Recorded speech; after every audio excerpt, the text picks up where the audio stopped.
دلوقتي، انا لما هاجي هتصرف. انا في اجتماع مهم يا فردوس، خلاص. مع السلامه. عن اذنكم دقيقه. انت رايح فين؟ دقيقة واحدة وجاي.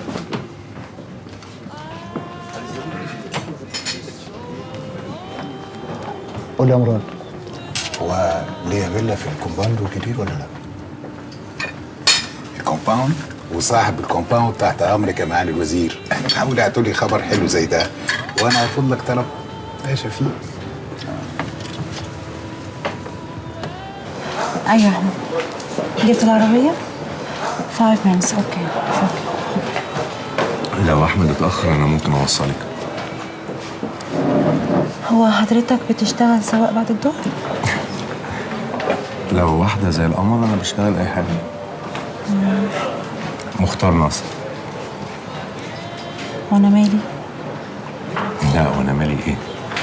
انا سايب ترابيزه عليها وزير علشان اجي اتعرف عليكي. شفيق الجمال، شفتك قاعد معاه. لسه مالي بايدي. شهيرة القاضي. رايحه فين؟ مش هتقدري تمشي دلوقتي. ليه بقى؟ اولا احمد لسه ما جاش. ثانيا شكلك بنت محترمه وبتفهم في الاصول، ما يصحش واحد واقف بيتكلم معاكي ما بيعملش حاجه غلط تسيبيه وتمشي. احمد متصل. اي يا احمد، وصلت، خارجة حالا. استني بس. انا لو عايز اشوفك تاني او العكس هنعمل ايه؟ لا ما اظنش هينفع. تليفونك؟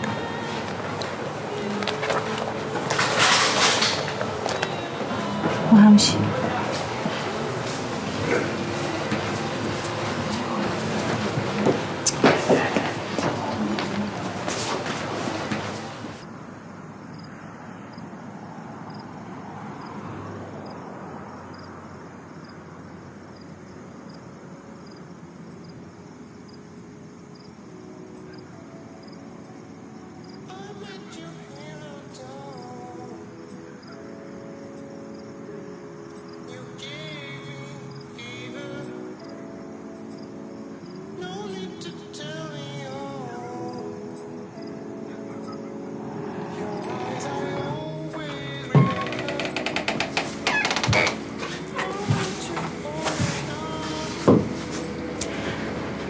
انت كل حاجة في حياتك غريبة كده؟